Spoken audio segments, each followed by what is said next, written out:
किसी की ना सहायता की, ना किसी से सहायता ली, तभी आपको मिथुन के राहु मिले हैं। आपका इमोशनल कंटेंट पिछले जन्म में क्वेश्चन जो था बड़ा ही खराब रहा, तभी कर्क के राहु इस जन्म में मिले कि अब वो इमोशंस को बैलेंस करो। अब आपको इमोशनली सोचना है। आपके जीवन में जितनी प्राप्तियां हैं वो इमोशन बेस्ड रहेंगी। जिसके बृहस्पति पंचम भाव में, 9वें भाव में या लग्न में होंगे, वो पिछले जन्मों की अच्छी वेल्थ लेके आया है। यानी बृहस्पति की ये पोजीशन 100% इंश्योर करती है कि ये पिछले जन्मों के बड़े अच्छे कर्म लेके साथ में आया हुआ है। ठीक उसी समय पे राहु अगर तीसरे या छठे भाव में हो, यानी राहु की ये पोजीशंस इंश्योर करती हैं कि ये इंसान इस जन्म में प्राप्तियां करने आया है, बहुत बड़े काम करने के लिए आया है। अच्छा सर, उन लोगों का कौन सा पेंडिंग कर्मा होता है, या वो कहाँ से चेक करें जो बेचारे बहुत मेहनत करते रहते हैं लेकिन पैसा इकट्ठा नहीं कर पाते हैं, या कुछ ना कुछ ऐसा हो जाता है कि नौकरी छूट गई, बिजनेस फेल हो गया, बना बनाया बिजनेस एकदम से धड़ाम गिर गया। धड़म से वो पेड़ गिरा जिसकी जड़ें कमजोर थी। तो बिजनेस में जो सबसे बड़ी जड़ होती है ना, वो होती है उस बिजनेस के शनि और गुरु। ओके। तो बिजनेसमैन को अपने शनि और गुरु को अपनी कुंडली के अनुसार बलवान रखना है, जड़ें अच्छी रहेंगी।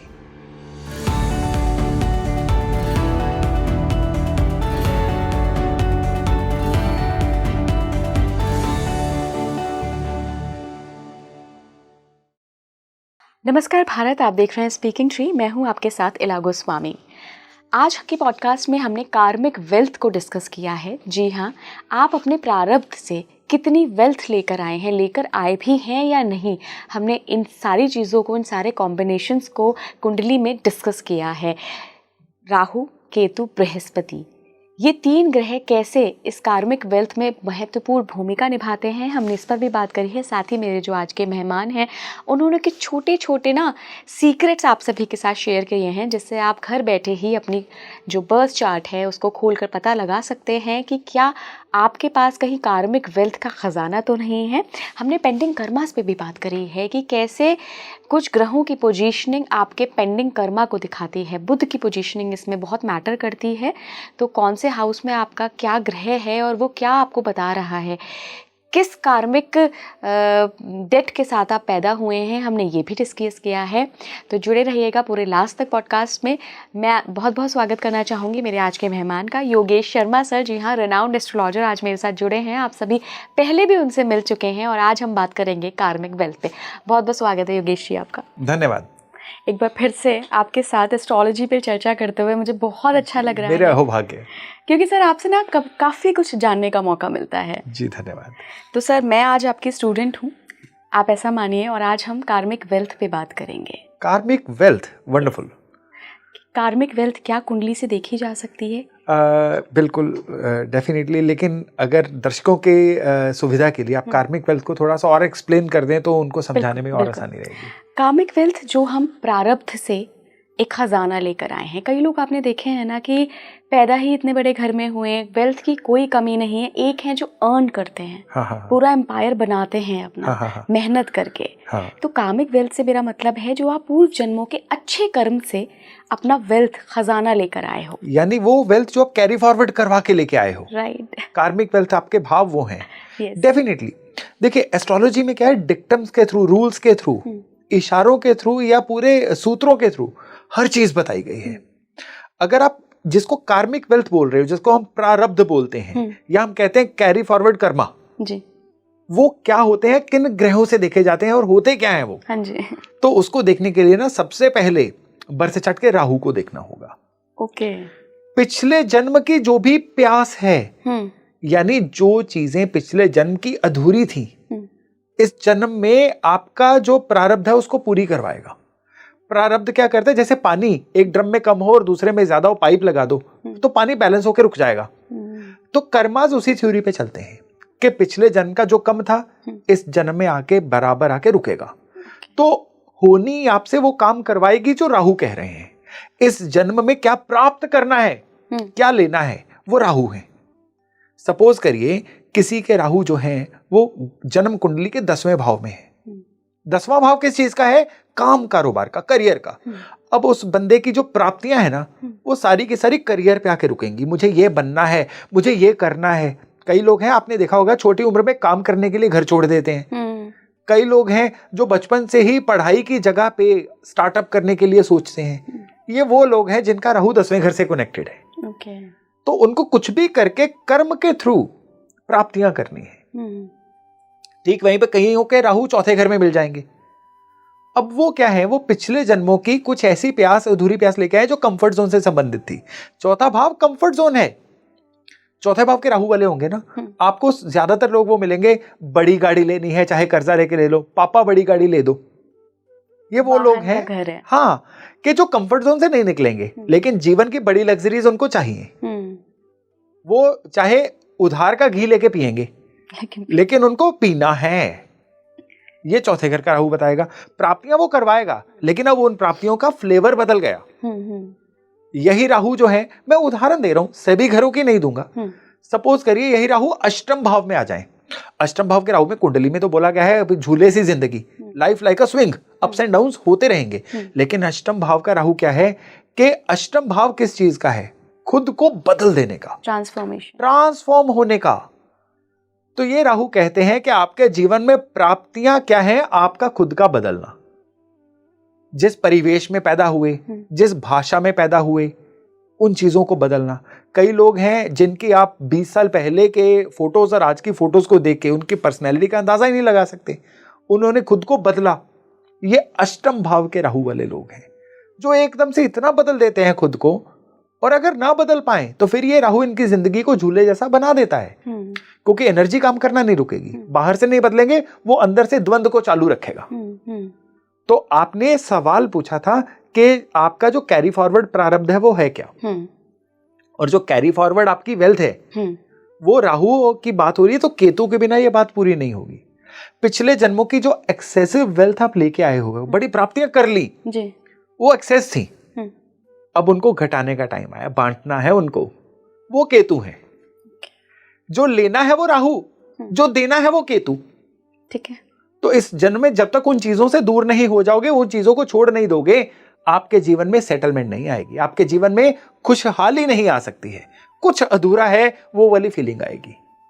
सपोज करिए कि किसी के केतु पंचम भाव में है, जब तक वो सीखा हुआ सामने वाले को सिखाएगा नहीं, उसको जीवन में प्राप्तियां नहीं मिल सकती, उसको वेल्थ नहीं मिलेगी जब तक सिखाएगा नहीं। हाँ, जिसके लग्न में केतु है, लग्न खुद की पर्सनैलिटी है, जब तक वो अपनी पर्सनैलिटी को बेहतर नहीं करेगा या लोगों की पर्सनैलिटी को बनाने में सहायता नहीं करेगा, तब तक उसको जीवन में प्राप्तियां नहीं मिलेंगी। कुंडली हिडन इशारों में सब कुछ बताती है। 10वें भाव में केतु है, तो 10वें भाव में केतु कहता है कि वर्क प्लेस पे जब तक सबका साथ सबका विकास वाले एटीट्यूड से नहीं चलोगे, पैसे नहीं आएंगे, पैसे नहीं आएंगे, रिकॉग्निशन नहीं मिलेगी, तरक्की नहीं होगी, एक ही लेवल पे सीलिंग बना के लगे रहोगे, लेकिन जीवन में फायदा नहीं हो पाएगा किसी चीज का। ये पक्का है। तो राहु और केतु, अभी मैंने सिर्फ राहु और केतु की बात की है। हाँ जी। आगे जाके इसी प्रारब्ध में और कड़ियां जुड़ती चली जाएंगी, लेकिन जब तक राहु और केतु को नहीं समझा जाता, ये जो आपका प्रारब्ध है ना, इसके बारे में समझ नहीं आ सकता है कि कौन सी वेल्थ हम साथ में लेके आए हुए हैं। और यही राहु और केतु जो हैं, देखिए राहु और केतु क्या है? ऊर्जाओं का स्रोत। और ये जिस राशि में जाएंगे, अपना रंग उसके अनुसार रंग लेंगे। राशि मैटर करती है, बहुत मैटर करती है। राशि क्या है कि आप समझ के चलिए कि एक कमरे में बैठे हुए हैं जहां पे एसी चल रहा है, एक कमरा है जहां पे बहुत बुरी तरह से छत से गर्मी आ रही है, बहुत गर्मी पड़ रही है। दोनों कमरों में एक ही इंसान के थॉट प्रोसेस में फर्क आएगा कि नहीं आएगा? बिल्कुल बिल्कुल आएगा। और तीसरा कमरा है कि जहां पे आप समझ लीजिए कि डीप फ्रीजर जितनी ठंड है, क्या वहां पे इन तीनों कमरों में कितना फर्क आएगा? एक जगह पे एसी आपको पूरा प्रोडक्टिवली सोचने पे मजबूर कर रहा है, दूसरी जगह पे इतनी गर्मी है कि आपको गर्मी के सिवा कुछ नहीं सूझ रहा है, और एक जगह पे इतनी ठंड है कि आपको खुद को बचाने के सिवा कुछ नहीं सूझ रहा है कि खुद को गर्म कैसे रखें। तो ये राशियां हैं, जो कमरों के एनवायरमेंट है वो राशियां हैं। अब राहु की जो ऊर्जा है, ये है कुछ प्राप्त करने की ऊर्जा। ये मेष में जाएगी तो किसी नई चीज को स्टार्ट करने से प्राप्त करेगी। किसी को, जिसको राहु जिस राशि में मिले हैं ना, ये पेंडिंग कर्मास की बदौलत मिले हैं। इसी वीडियो में आगे जाके मैं पेंडिंग कर्मा जरूर बताऊंगा। लेकिन आपने बात की संचित कर्मों की कि कौन सा ऐसा प्रारब्ध हम साथ में लेके आए हैं। राहु मेष में मिले ना, किसी वजह से मिले हैं। पिछले जन्म में आपने कुछ भी रिस्की या नया नहीं किया था, इस जन्म में करना पड़ेगा, तभी राहु मेष में मिले हैं। पिछले जन्म में आपने धन को लेकर बड़ी लापरवाहियां बरती थी, इस जन्म में वृष के राहु मिले हैं। अब आपके सारा थॉट प्रोसेस एक्शंस जो हैं वो पैसे से संबंधित रहेंगे। पिछले जन्म में आप लोगों से बड़े कटे कटे रहे, किसी की ना सहायता की, ना किसी से सहायता ली, तभी आपको मिथुन के राहु मिले हैं। आपका इमोशनल कंटेंट पिछले जन्म में क्वेश्चन जो था बड़ा ही खराब रहा, तभी कर्क के राहु इस जन्म में मिले कि अब वो इमोशंस को बैलेंस करो। अब आपको इमोशनली सोचना है। आपके जीवन में जितनी प्राप्तियां हैं वो इमोशन बेस्ड रहेंगी। पिछले जन्म में आप बहुत ही छिपे छिपे रहे। पिछले जन्म में आपने बिल्कुल ही अपने आप को दुनिया के सामने ही नहीं आने दिया, तभी सिंह के राहु मिले हैं कि दुनिया के सामने आइए, बताइए आप एग्जिस्ट करते हैं। पिछले जन्म में आपने मेहनत की ही नहीं, आपको बिल्कुल पकी पकाई मिली, तभी कन्या के राहु मिले हैं। मेहनत करके खाओ तभी कुछ कर पाओगे। आपने स्पाउस को बड़ा इग्नोर किया पिछले जन्म में, अब स्पाउस उस चीज को बैलेंस करने के लिए आई है या आया है, तभी तुला के राहु मिले हैं। वृश्चिक के राहु उनको मिले हैं जिन्होंने अपने पिछले जन्म में बड़ा जेलस फैक्टर से अपना जीवन गुजारा है। अब उनको लोगों की जेलस का शिकार भी होना पड़ेगा, तभी कर्मा बैलेंस होगा। ये पेंडिंग कर्मा साथ में लेके आए हैं, या कह लीजिए प्रारब्ध लेके आए हैं, अभी पेंडिंग कर्मा की बात नहीं हुई है। धनु के राहु तब मिले हैं जब आपको इस जन्म में अपना फेथ सिस्टम चेंज करना है। अपने, मैं धर्म परिवर्तन की बात नहीं कर रहा हूं, वो एक्सट्रीम केसेस में होता है। जिस धर्म को मान रहे हो या जिस फेथ सिस्टम को मान रहे हो ना, उसमें कुछ नयापन लेके आना। आपने कभी नोट किया कि आज से 50 साल पहले माता की चौकी नहीं होती थी, पूरा जागरण होता था पूरी रात का। किसी 9th हाउस के राहु वाले ने इंट्रोड्यूस कर दिया शॉर्टकट ऑफ जागरण, जिसको माता की चौकी बोलना शुरू हो गए कि अब लोगों में पेशेंस नहीं, 2-3 घंटे में निपटा के आगे जाओ। तो ये धनु का राहु है, धनु का राहु या 9th हाउस का राहु। अच्छा, 9th हाउस का राहु कि जो फेथ सिस्टम के साथ भी ट्वीकिंग करने से या एक्सपेरिमेंट करने से पीछे नहीं हटते हैं। कि धर्म को भी मानते रहो, कोई आपको पॉलिटिकली गलत भी ना बोल सके, लेकिन उसमें कोई ऐसी शॉर्टकट या नई चीजें ले आओ कि जिससे काम भी बन जाए और आपको ज्यादा एफर्ट भी ना करना पड़े, क्योंकि राहु पैरेलल वर्क है, स्मार्ट वर्क है ना। 10वें भाव का राहु या मकर राशि का राहु उनको मिला है कि जिन्होंने अपने वर्क प्लेस पे चीजों को प्राप्त करना है,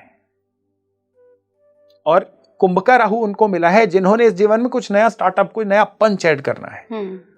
और मीन का राहु उनको मिला जिन्होंने वर्क प्लेस छोड़ के या अपना नेटिव प्लेस छोड़ के कहीं दूर जाके सेटल होना है।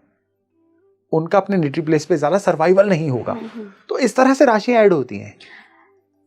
सर, मैं कार्मिक वेल्थ के बारे में जो आपसे पूछना चाह रही थी, उसमें मेरा सवाल ये है कि कई लोगों की जब हम पत्रिका देखते हैं, मैंने ऐसा एस्ट्रोलॉजर्स के मुंह से ही सुना है कि अरे आप फिक्र मत करिए, ये तो बैठा भी रहेगा या बैठी भी रहेगी तो भी खाएगा, बहुत पैसा होगा। तो क्या 2nd हाउस 11th हाउस का कनेक्शन या इसमें बैठे ग्रहों को देखते हैं कि एक कार्मिक वेल्थ आ रही है इसकी बर्थ चार्ट से? देखिए, सबसे पहले तो ये सिर्फ कहने की बातें हैं कि ये बैठा भी रहेगा तो भी खाएगा।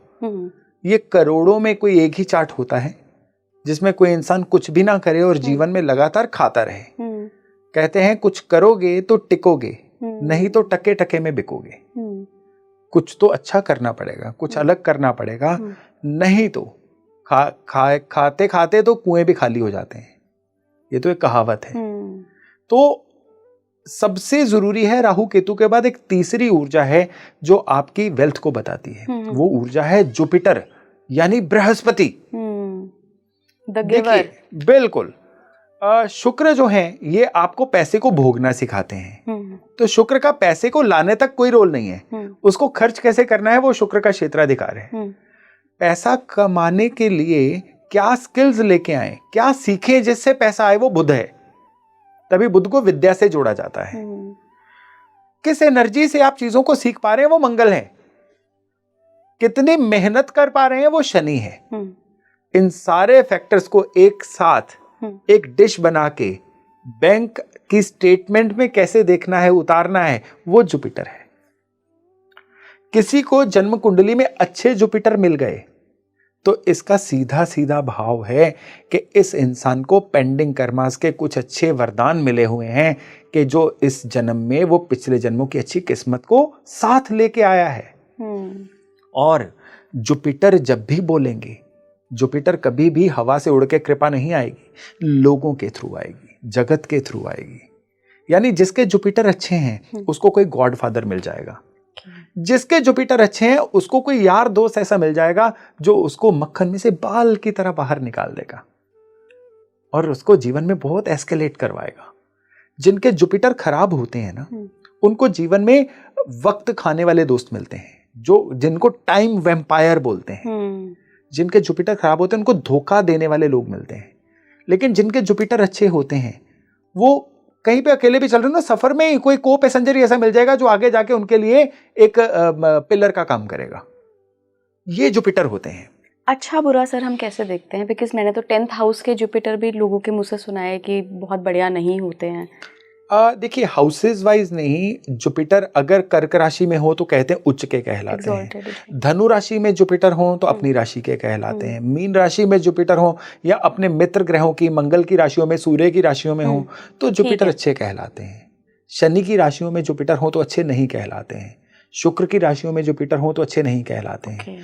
कहलाते तो बुध की राशियों में भी अच्छे नहीं है, लेकिन बुध की राशियों में जुपिटर जो हैं ये इंसान को एक्सप्रेस करने में, कम्युनिकेट करने में बड़ी सहायता करते हैं। तभी बुध की राशियों में जुपिटर होना, इंसान अच्छा वकील बन सकता है, इंसान अच्छा टीचर बन सकता है, कोच मेंटर बन सकता है, गाइड बन सकता है, लाइफ कोच बन सकता है। तो हम राशियों से देख रहे हैं, इसमें हाउसेस की वैल्यू नहीं है। देखिए एस्ट्रोलॉजी में कभी कोई ऐसा टूल नहीं है जिसकी वैल्यू ना हो। अगर एस्ट्रोलॉजी को एक्सपर्ट के व्यू पॉइंट से देखना है तो तीनों लेयर्स देखनी पड़ेंगी, हाउस देखना पड़ेगा, फिर राशि देखनी पड़ेगी, फिर ग्रह देखना पड़ेगा। इन तीनों को मिला के ही कोई फलित होता है। लेकिन मैं एक एज्यूम करके चल रहा हूं कि हमारा जो दर्शक वर्ग देख रहा है वो इन चीजों में बाइफरकेट नहीं कर पाएगा। तो चीजों को सरल रखने के लिए मैं इतना कह दूं कि आपने पिछले जन्मों के कोई बच्चा पैदा हुआ है, पंडित जी इसका कुंडली देखो, बताओ कितने भाग लेके आया है ये। तो पंडित जी सिर्फ राहु केतु और गुरु देखेंगे, वो खराब हैं तो कहेंगे इस बच्चे को ज्यादा मेहनत करनी पड़ेगी तभी भाग जगेंगे। राहु केतु और गुरु अच्छे हैं तो कहेंगे ये बच्चा राजा की कुंडली लेके पैदा हुआ है, इसके रास्ते अपने आप खुलते चले जाएंगे। ये होता है पिछले जन्मों की वेल्थ जो हम कैरी फॉरवर्ड करवा के लेके आते हैं। तो मतलब अगर इन शॉर्ट समझा जाए तो पिछले जन्म की wealth Rahu Ketu and Jupiter से देखते हैं। जी हाँ, राहु केतु और जुपिटर से ही देखी जाती है। सर कोई सूत्र दे दीजिए ना कि कोई अगर अपनी पत्रिका देखने बैठा है तो राहु केतु एंड बृहस्पति की पोजीशन वो देखें और समझ जाए कि हाँ ठीक है कार्मिक वेल्थ आ रही है। जी बिल्कुल, जिसके बृहस्पति पंचम भाव में, 9वें भाव में या लग्न में होंगे वो पिछले जन्मों की अच्छी वेल्थ लेके आया है। यानी बृहस्पति की ये पोजीशन 100% इंश्योर करती है कि ये पिछले जन्मों के बड़े अच्छे कर्म लेके साथ में आया हुआ है। ठीक उसी समय पे राहु अगर तीसरे या छठे भाव में हो, यानी राहु की ये पोजीशंस इंश्योर करती हैं कि ये इंसान इस जन्म में प्राप्तियां करने आया है, बहुत बड़े काम करने के लिए आया है। ठीक उसी समय पे अगर इस इंसान के जो केतु हैं वो 9वें या 12वें भाव में आ जाएं, केतु की ये पोजीशनें पक्का बता देती हैं कि ये इंसान कुछ हटके करेगा और अपने परिवार के नाम में 4 चांद लगाएगा। वाह, तो आप देख सकते हैं अपनी अपनी कुंडलियों में। हालांकि एस्ट्रोलॉजी इतनी वास्ट है ना सर कि हम एक योग से नहीं बता सकते। एक योग से नहीं बता सकते, तभी मैं फिर भी रिक्वेस्ट करूंगा अपने सारे दर्शकों से कि इसी वीडियो को एक बार रिवाइंड करके दोबारा देख लें। मैंने कई चीजें सूत्रों के रूप में बताई हैं। सूत्र वो होते हैं जो कोडेड लैंग्वेज होती है और वो ही इंसान इसको डिकोड कर पाते हैं जिनकी किस्मत में इस चीज को पूरी तरह से समझ के अपने जीवन में अप्लाई करना लिखा होता है। इस वीडियो को जितनी बार देखोगे ना, हर बार एक नई इंसाइट, नया सूत्र पता लगेगा और जब वो डिकोड हो जाएंगे ना तो लाइफ बन जाएगी भाई। बिल्कुल।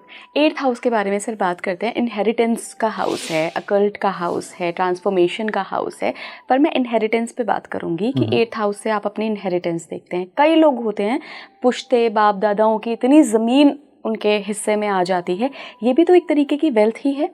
जी देखिए, बिल्कुल ये वेल्थ है।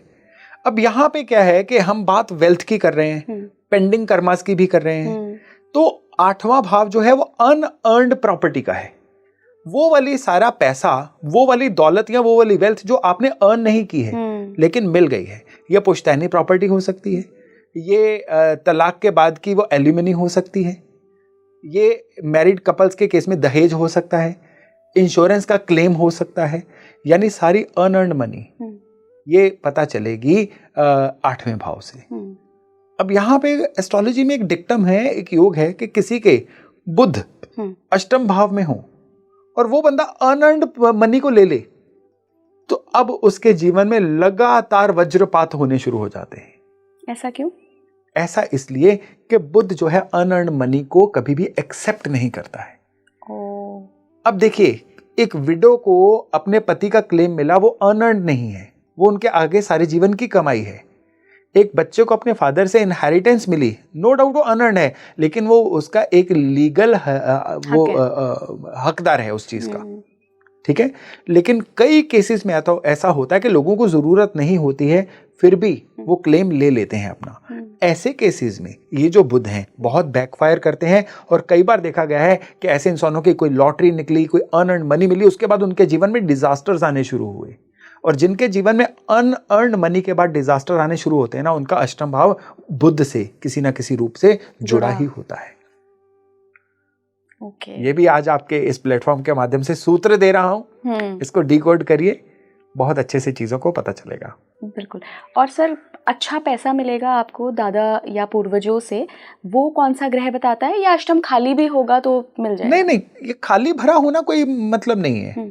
अष्टम भाव का लॉर्ड कहीं पे अच्छा सेटल हो, जुपिटर से जुड़ा हुआ हो, तो डेफिनेटली बाप दादाओं की प्रॉपर्टी मिलती है। अष्टम भाव में कोई ग्रह वक्री होगा ना, तो उसको छीन के मांग के विवाद से लड़ने के बाद ही प्रॉपर्टी मिलेगी। लेकिन ठीक उसी समय पे अगर अष्टम लॉर्ड जो है ये जुपिटर से या किसी अन्य ग्रह से, अपने मित्र ग्रह से कनेक्टेड होगा, स्पेशली देखा गया है सेकंड और अष्टम में दो प्लैनेट बैठे हों और आपस में वो मित्र हों, तो फिर भर भर के पैसा आता है, फिर इनहेरिटेड प्रॉपर्टी भी आती है, और वो इनहेरिटेड प्रॉपर्टी उस इंसान के जीवन में बड़ी किस्मत भी लेके आती है, और वो इंसान जो है वो अपनी इनहेरिटेंस को कई गुना बढ़ाता भी है।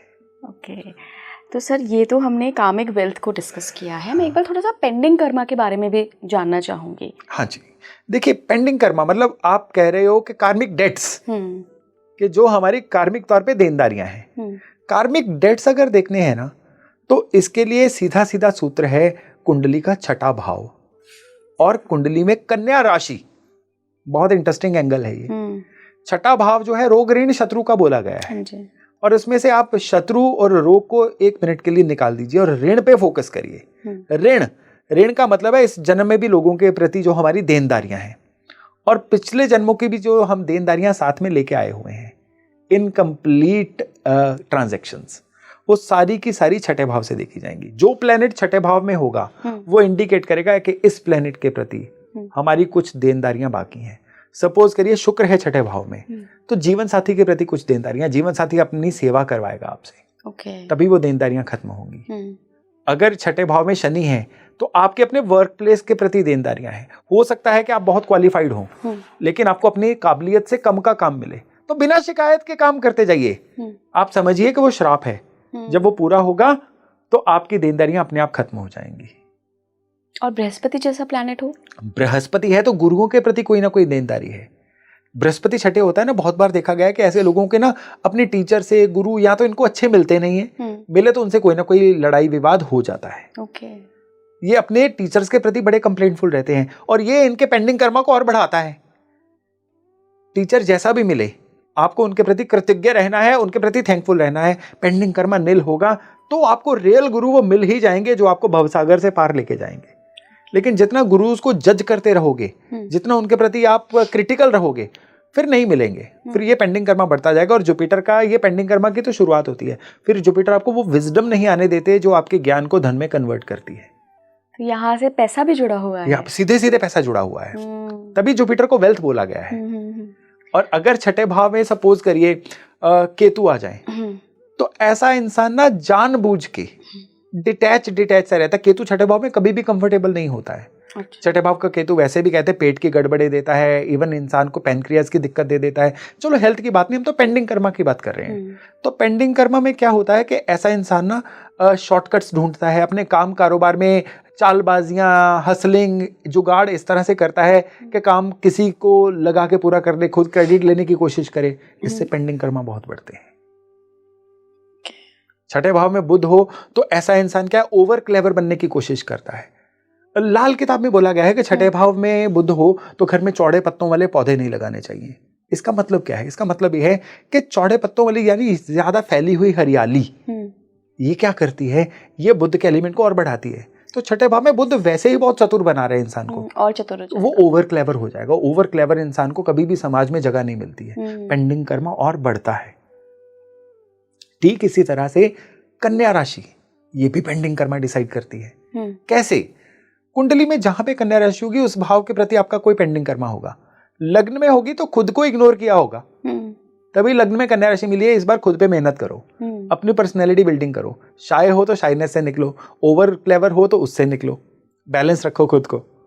सेकंड हाउस में होगी तो परिवार के प्रति पेंडिंग कर्मा होगा, आपका अपनी संचित धन के प्रति कोई ना कोई पेंडिंग कर्मा होगा। इन्वेस्ट वाइजली, परिवार के प्रति जिम्मेदार बनो। और थर्ड हाउस में होगा तो सिबलिंग्स के प्रति, बहनों भाइयों के प्रति कोई ना कोई पेंडिंग कर्मा निकलता है। या पेंडिंग कर्मा सुधरता तब है जब इंसान किसी एक पर्टिकुलर स्किल को सीख लेता है। उस स्किल को सीखने से पहले तक भटकाव ही रहता है जीवन में। आपने कई बार देखा होगा लेट एज में भी लोग कोई नई चीज सीखते हैं और फिर बहुत राइज कर जाते हैं। उससे पहले स्ट्रगलिंग रहते हैं। थर्ड हाउस में कन्या राशि जरूर होगी या उससे कनेक्टेड होगी। फोर्थ हाउस में होगी तो ऐसे लोगों को अपने नेटिव लैंड, मदरलैंड के प्रति कोई ना कोई पेंडिंग कर्मा रहता है। और इनको चाहिए कि देश के लिए, समाज के लिए, अब कम से कम अपने मोहल्ले शहर के लिए कोई अच्छा काम कर दो भाई, पेंडिंग कर्मा निपट जाएगा। फिफ्थ हाउस में रहेगा तो इनका पेंडिंग कर्मा अपने उस एजुकेशनल इंस्टीट्यूट के प्रति रहता है। कई बार क्या होता है, पिछले जन्म में एजुकेशनल इंस्टीट्यूट को डैमेज किया गया होता है, उसकी वजह से इस जन्म में 5वें भाव में कन्या राशि मिली है। तो जब कमाना शुरू कर दो तो अपने स्कूल कॉलेज के प्रति कोई ना कोई चैरिटी डोनेशन करो, उनका वैल्यू ऐड करो, आपके बड़े पेंडिंग कर्मा निल हो जाएंगे। छठे भाव में है तो आपको सबसे पहले पेंडिंग कर्मा क्या क्लियर करवाना है? यहां पे क्या करना है कि किसी ना किसी बीमार इंसान की हेल्प करनी है। किसी की बीमारी को ठीक करवाना है, बीमारी के लिए चैरिटी कर दो, किसी गरीब मरीज का इलाज करा दो, बड़े पेंडिंग कर्मा निल हो जाएंगे। 7वें भाव की कन्या राशि मिली है तो आपका जीवन साथी हमेशा आपके प्रति जजमेंटल रहेगा। एक किड़किड़ वाला माहौल मैरिड लाइफ में चलता रहेगा। इग्नोर करिए, आगे बढ़िए। एक पॉइंट आएगा एकदम से सारे के सारी दिक्कतें शांत हो जाएंगी, लेकिन जितना रेजिस्ट करोगे उतना उलझते चले जाओगे, सेपरेशन तक भी नौबत आ सकती है। अष्टम भाव में कन्या राशि होगी। अष्टम भाव में कन्या राशि ससुराल के प्रति कोई ना कोई पेंडिंग कर्मा बताती है। ससुराल के लिए कुछ करना पड़ेगा तभी पेंडिंग कर्मा क्लियर होगा, या खुद को ट्रांसफॉर्म करने के लिए। 9th हाउस में पिता से कोई ना कोई पेंडिंग कर्मा जुड़ा होता है। यानी कि अगर 9वें भाव में कन्या राशि आ गई तो इस केस में उस इंसान के जो फादर होते हैं ना, कहते हैं ना कि मैंने तो जब से कमाना शुरू किया पिता के कर्जे ही उतार रहा हूं, मेरे तो पिता की ही इंस्टेबिलिटी ने मुझे जीवन में ये गिफ्ट दे दिया, तो मैं तो अपने जीवन में उठ के नहीं देख पाया। ये होता है जब 9वें भाव में कन्या राशि आ जाए और 9th लॉर्ड भी खराब हो। 10th हाउस में कन्या राशि होगी तो ऐसे लोगों को ऑफिस में लेग पुलिंग का, ऑफिस पॉलिटिक्स का बड़ा शिकार होना पड़ता है, तब इनको बड़ा वाइजली चलना पड़ता है। और अगर कन्या राशि आ जाए 11th हाउस में तो इन लोगों का पेंडिंग कर्मा अपने बड़े भाई के साथ या दोस्तों के साथ कोई ना कोई जरूर ही जुड़ा होता है। तो ऐसे लोग क्या हैं कि इनका कोई दोस्त ऐसा मिल जाएगा जो इनसे पैसे उधार लेके वापस नहीं करेगा, या अपने दोस्त के करियर के अपलिफ्टमेंट के लिए अपने जीवन के कई मौके गवा देंगे। हमने केसेस सुने हैं ना ऐसे। ये 11th हाउस में जब कन्या राशि जुड़ी हुई होती है, और जब कन्या राशि 12वें घर से जुड़ी हुई हो तो उन लोगों का पेंडिंग कर्मा होता है नेटिव प्लेस से दूर जाना और विदेशी धरती पे जाके सेटल होना। जब तक वो नहीं होंगे तो जीवन में भटकाव चलता ही रहेगा। अब देखिए कितनी खूबसूरती से कुदरत ने हमें कोडेड वे में पेंडिंग कर्मा बता दिए। अब डिकोड करना तो हमारा काम है। बिल्कुल, करेंगे तो टिकेंगे। बिल्कुल सर, एक बहुत ज़रूरी सवाल जो मुझे लगता है स्पीकिंग ट्री के जो ऑडियंस है वो रेजोनेट करेंगे इस सवाल से, कि जो साधु संत होते हैं, जो महान ऋषि लोग होते हैं, जो अभी हिमालय पे हम कई ऐसे साधुओं से मिलते रहते हैं, बातें भी की हैं हमने कई पॉडकास्ट में, क्या इनके ऊपर कोई पेंडिंग कर्मा नहीं होता है या इन पे एस्ट्रोलॉजी काम नहीं करती क्योंकि इनका तप का बल इतना होता है? इसका जवाब मैं अपनी फ्लैशबैक में जाके दूंगा। बिल्कुल। 31 साल पहले जब मैंने एस्ट्रोलॉजी का पहला सबक लिया था तो हमारे गुरुदेव ने एक बात सबसे पहले बोली थी कि जब एस्ट्रोलॉजी पढ़ लो, इसको अभ्यास में लाना शुरू कर दो, तो साधुओं की, योगियों की कुंडली मत देखना। योगी अपने तपोबल से अपने कर्मों को पलट देता है और तुम्हारा फलित गलत साबित हो जाएगा। तो यहां पे आज की डेट में योगी कौन है? वो हर इंसान साधु है, योगी है, जो अपनी मेहनत से, अपनी निष्ठा से एक टारगेट को अचीव कर लेता है। मैं तो कहूँगा कि विराट कोहली, महेंद्र सिंह धोनी, रतन टाटा, सचिन तेंदुलकर, ये सारे योगी हैं। हिमालय पे वो बंदा जो बिना कपड़ों के, आधे अधूरे कपड़ों में -10 डिग्री में बैठा हुआ है, वो योगी है। वो हर इंसान जिसने मन पे विजय पाली और एक टारगेट को अचीव किया, वो योगी है। अब वो कुंडलियों से, ग्रहों से ऊपर उठ जाते हैं, क्योंकि उन्होंने अपने लग्न को इतना स्ट्रांग कर लिया। और लग्न को क्यों हेडक्वार्टर बोला गया कुंडली का? कि जिसने लग्न को स्ट्रांग कर लिया, फिर वो ग्रहों से ऊपर उठ गया। भगवत गीता भी तो यही कहती है। तो सबसे पहली बात तो ये है कि जो योगी हैं, फिर वो कुंडलियों से ऊपर उठ गए। अब उनके लिए प्रारब्ध, पेंडिंग कर्मा कोई मायने ही नहीं रखता। फिर किस्मत उनके गुलाम बनती है। वो जो कहते हैं किस्मत वो करती है। तभी फ्री विल, या कह लीजिए कि जो हार्ड वर्क है, उसको एस्ट्रोलॉजी का एक इंटीग्रल पार्ट बनाया गया है। एक स्कूल ऑफ थॉट है जो सोचता है जो लिखा हुआ है वही होना है। ये सबसे निकम्मा माइंडसेट है, पार्डन माय लैंग्वेज, ये सबसे निकम्मा माइंडसेट है। इस माइंडसेट के अनुसार तो चलें तो हम फिर एक जगह पे बैठे रहें, सैलरी अपने आप आती रहेगी, मुंह में खाना अपने आप डलता रहेगा। तो सर, इसका काउंटर पार्ट ये भी आता है ना, कई एस्ट्रोलॉजर ऐसी बात करते हैं कि आप साधना कर पाओगे या नहीं, आप खुद पे काम कर पाओगे या नहीं, ये भी आपका बर्थ चार्ट में अगर है पॉसिबिलिटी, प्रोमिसेस हैं, तभी ही आप कर पाओगे। आपने कहा लग्न को एक स्कूल ऑफ थॉट है जो ये कहता है, जिसका मैं बिलीवर हूं, कि कुदरत ने सारी दुनिया के लिए अपने खजाने के दरवाजे खोले हुए हैं। जन्म कुंडली के थ्रू नक्शा अलग अलग दिया हुआ है।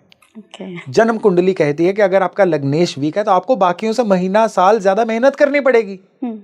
अब मेहनत करना आपका क्षेत्राधिकार है, वो एस्ट्रोलॉजर के बताने से नहीं होगा। कहते हैं आज आप जहां हैं अपनी चॉइसेस की बदौलत हैं। तो जो चॉइस आपने करनी है वही चॉइस आपको आगे लेके जाएगी। आप अब किसी के शनि बहुत स्ट्रांग हैं, किसी के जुपिटर साथ में उसको दृष्टि दे रहे हैं, वो बंदा कुछ महीनों की मेहनत से ही मोक्ष पालेगा, कुछ महीनों की मेहनत से ही उसको इंडियन टीम में चांस मिल जाएगा, कुछ महीनों की मेहनत से ही उसका स्टार्टअप चल जाएगा। लेकिन किसी का शनि बड़ा कमजोर है, बृहस्पति की भी कहीं पे भी दृष्टि नहीं है, तो अब क्या उसको साइड पे बिठा दें, बैठे रहो? उसका मतलब यह है कि अब उसको अभ्यास से अपने बृहस्पति को सही बनाना है। जो किसी की 4 महीने की मेहनत थी, उसकी 4 साल की मेहनत है, क्या करें? कहते हैं कि ताश के खेल में पत्ते खराब आना हार नहीं है, उन पत्तों से आप खेलते कैसे हैं ये हार या जीत डिसाइड करेगा। हाँ, एस्ट्रोलॉजी दरअसल ये है, हमने उसको भाग्य प्रधान बना दिया। असल एस्ट्रोलॉजी भाग्य प्रधान नहीं, कर्म प्रधान है। कर्म प्रधान कहते हैं कि पिछले जन्म की जो भी वेल्थ आप लेके आए हो, कम है तो चलो ज्यादा बना लो, ज्यादा है तो उसको मेंटेन कर लो। ये एस्ट्रोलॉजी है। ये एस्ट्रोलॉजी नहीं है कि आपका चार्ट देके आपका कुछ नहीं हो सकता आप जाओ। ये निराशावाद है। ये आप अपने घर की फ्रस्ट्रेशन एस्ट्रोलॉजी के थ्रू लोगों पे निकाल रहे हो। ये मैं कड़वी और सीधी बात कर रहा हूं। या फिर आप कोई चीज ऐंठने की फिराक में हो अगर आप ऐसी बातें कर रहे हो। क्योंकि मैंने अनफॉर्चुनेटली, सब एस्ट्रोलॉजी बड़ा डिवाइन साइंस है, बहुत सारे ज्ञानी एस्ट्रोलॉजर से ये दुनिया भरी हुई है, लेकिन कुछ एक गिनती के लोग हैं जो इस विद्या को बदनाम भी करते हैं। हालांकि ऐसे लोग हर फील्ड में होते हैं कि आपकी कुंडली में ये बंधन योग है, ये श्राप दोष है, आपको ये वाली पूजा लगेगी, आप फोन पे संकल्प कर दीजिएगा, ये पूजा करवाएंगे आपके कर्म चेंज हो जाएंगे। कैसे हो जाएंगे भाई, जब आप किसी को कर्म के रास्ते पे नहीं डाल रहे हो? आप बता ही नहीं रहे हो कि आपको मेहनत ज्यादा लगेगी, आपको भी कुछ और सीखना है। आपका बुद्ध कमजोर है, अभी आपका लर्निंग पार्ट बाकी है।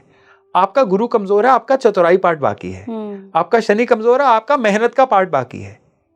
आपका केतु कमजोर है, आपको कुछ चीजें जो हैं अभी डोनेट करनी है। आपका राहु कमजोर है, आपको अपनी प्राप्तियों के बारे में ज्यादा फोकस्ड होना है।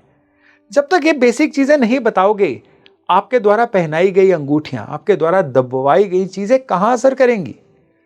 वो तो एक साइड डूइंग है, सपोर्टिव रेमेडी है, आपके कर्मों को सपोर्ट करेगी। कर्म करने के बारे में तो आपने बताया नहीं, तो फिर कैसे चलेगा? अच्छा सर, उन लोगों का कौन सा पेंडिंग कर्मा होता है, या वो कहाँ से चेक करें जो बेचारे बहुत मेहनत करते रहते हैं लेकिन पैसा इकट्ठा नहीं कर पाते हैं, या कुछ ना कुछ ऐसा हो जाता है कि नौकरी छूट गई, बिजनेस फेल हो गया, बना बनाया बिजनेस एकदम से धड़ाम गिर गया? बारी बारी से इन चीजों में आइए, हर चीज का अलग जवाब है। ओके, उल्टे क्रम में शुरू करते हैं। बिजनेस धड़म से गिर गया, बिजनेस क्यों गिरा? क्योंकि उन्होंने फ्यूचर में इन्वेस्ट नहीं किया था। उन्होंने अपने बिजनेस में कोई स्टैंडर्ड ऑपरेटिंग प्रोसीजर नहीं बनाया था। कहते हैं किसी एक समय पे 10 लोग दुनिया में तैयारी कर रहे होते हैं आपको गेम से आउट करने के लिए। फिर चाहे आज की डेट में वो फेसबुक है, गूगल है, मेटा है, यूट्यूब है, कुछ भी है, इन प्लेयर्स को भी आउट करने के लिए 10 कंपनियां लगी हुई हैं। ये तो बड़े लेवल की बात कर दी मैंने। छोटे लेवल पे भी अपने ऑफिस में भी हम चेक कर लें तो कोई 8-10 लोग ऐसे होते हैं जो हमारी जगह लेने के लिए तैयार खड़े होते हैं। तो हर बिजनेस में ये होता है। तो बिजनेस में विजन की कमी, फ्यूचर ओरिएंटेड ना होना, किसी भी, देखिए जिस पेड़ की जड़ें कमजोर होती हैं ना, कोई भी आंधी तूफान उस पेड़ को जड़ से उखाड़ सकता है। धड़म से वो पेड़ गिरा जिसकी जड़ें कमजोर थी। तो बिजनेस में जो सबसे बड़ी जड़ होती है ना, वो होती है उस बिजनेस के शनि और गुरु। तो बिजनेसमैन को अपने शनि और गुरु को अपनी कुंडली के अनुसार बलवान रखना है, जड़ें अच्छी रहेंगी। उनको अपने लोगों को सही रखना है, उनको अपने बिजनेस में जो स्टैंडर्ड ऑपरेटिंग प्रोसीजर होता है उसको सही रखना है। और जो बिजनेस में जो एथिक्स होते हैं ना, वो अपसाइड डाउन फ्लो करते हैं। खुद एथिक्स में रहेंगे, खुद डिसिप्लिन रहेंगे, स्टाफ रहेगा, और वही चीज आपके प्रोडक्ट में दिखेगी। तो ये चीजें होंगी तो धड़म से कुछ नहीं गिरेगा। दूसरी आपने बात की नौकरी में, अचानक से नौकरी चली गई। भाई अचानक से नौकरी चली गई ना, इसका मतलब क्या था कि आप अपनी नौकरी में बड़ी आसानी से रिप्लेसेबल थे। आपका रिज्यूमे, आपका सीवी इतना स्ट्रॉन्ग था ही नहीं कि जब भी एम्प्लॉयर को या बॉस को लगा कि आपको रिप्लेस करना चाहिए, कई लोग आसपास खड़े थे आपको रिप्लेस करने के लिए। लेकिन अगर आपका जो स्किल सेट है वो इतना स्ट्रांग होता कि बॉस सपने भी ना सोच सके कि आपको रिप्लेस किया जा सकता है, तो नौकरी कहां जाएगी? फिर तो आप अपनी टर्म्स पे अपनी नौकरी को चलाओगे। हर ऑफिस में 2-4 लोग ऐसे होते हैं जिनको रिप्लेस नहीं किया जा सकता है, और सभी में कॉमन फैक्टर यही है कि उन्होंने जिम्मेदारियां ले लेके अपने स्किल सेट को उतना बढ़ाया है। स्किल सेट मंगल है। हाँ जी, जितना स्किल सेट को बढ़ाओगे उतना इररिप्लेसेबल बनते जाओगे। बुद्ध सिखाता है, गुरु उसको यूज करवाता है, लेकिन जो आपको स्किल एम्बाइब करनी होती है वो मंगल होती है। Astrology is a beautiful science. आपको सिर्फ इन ग्रहों की भाषा को समझ में लेके आना है, तो जीवन में सारी की सारी तहें अपने आप खुलती चली जाती है। बिल्कुल। तीसरा मैंने पूछा था सर कि पैसा इकट्ठा नहीं हो पाता है। पैसा इकट्ठा नहीं हो पाता है, उसके पीछे 2 तरह के रीजन है। पहला सतह का रीजन कि आपके घर का वास्तु खराब है, आपके घर का नॉर्थ वेस्ट खराब है, आपके घर के अंदर जो धन रखने का स्थान है वो गलत एनर्जी जोन में है जो पैसे को ड्रेन करवा रहा है। ये वास्तु के पॉइंट्स हैं। कुंडली के पॉइंट्स ये हैं कि आपके कुंडली में जो पैसे रखने का स्थान है, सेकंड हाउस, इसका लॉर्ड कहीं पे बड़ा कमजोर होके बैठा हुआ है। तो वो क्या करता है कि आपका धन जब भी आता है रेत की तरह हाथ से फिसल जाता है। आज 1 तारीख को सैलरी क्रेडिट हुई है, 5 तारीख तक खाता खाली। या अगर आप बिजनेसमैन भी हैं तो बाजार में आपके पैसे अटक रहे हैं।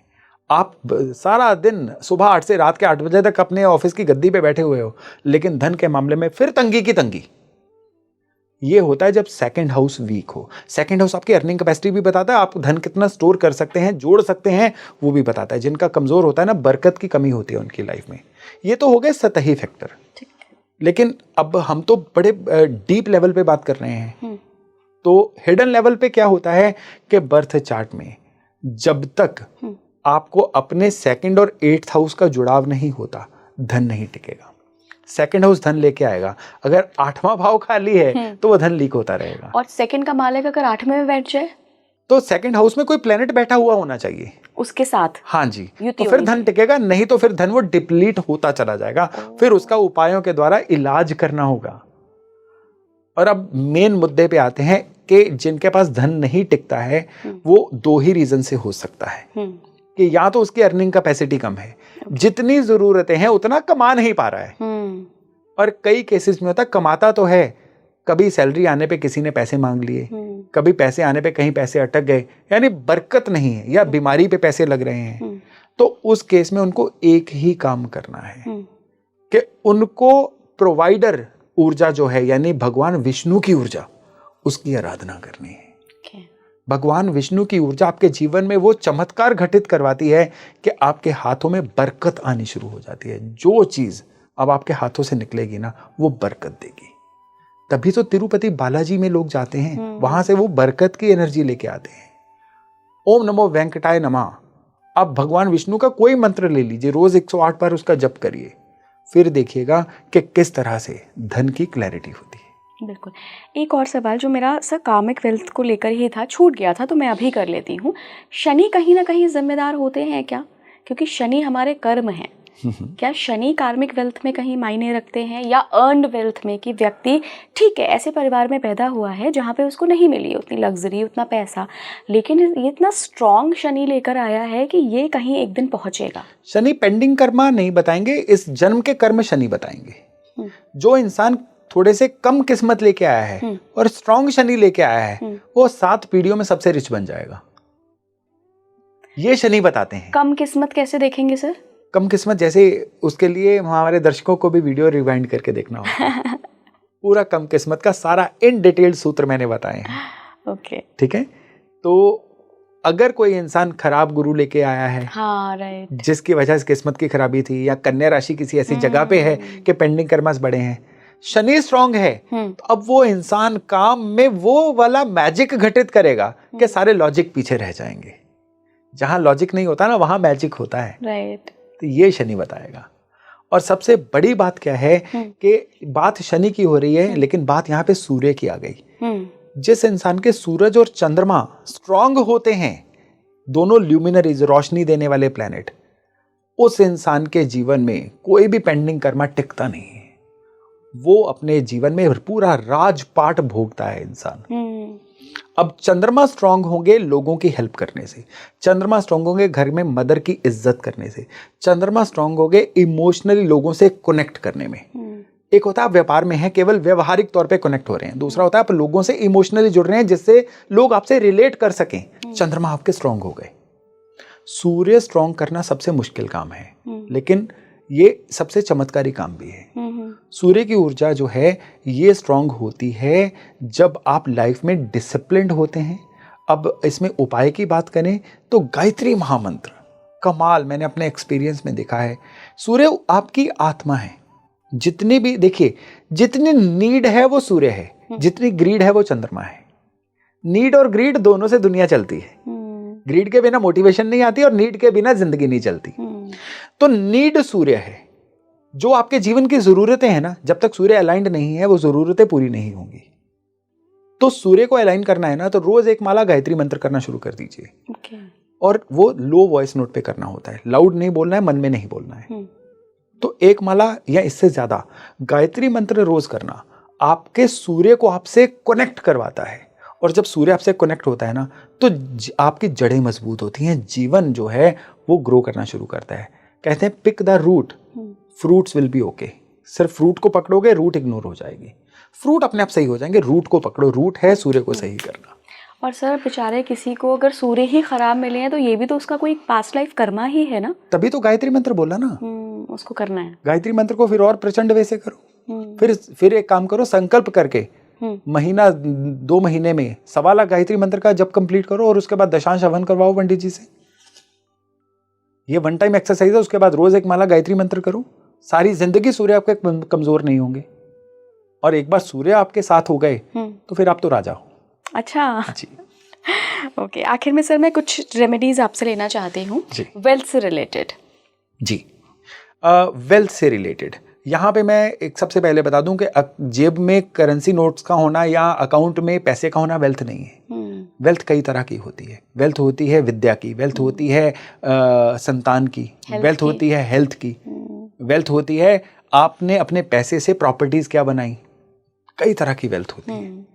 तो वेल्थ के लिए सबसे बड़ी रेमेडी है कि आप अपने घर के पूजा स्थान में माँ लक्ष्मी, माँ सरस्वती और गणपति जी, इन तीनों का स्वरूप रखिए। और इनके रिक्वायर्ड मंत्रास, चाहे एक एक मंत्र ही रोज कर लीजिए, रोज करिए। मंत्र करना ना आपको डिवाइन से कनेक्ट करता है।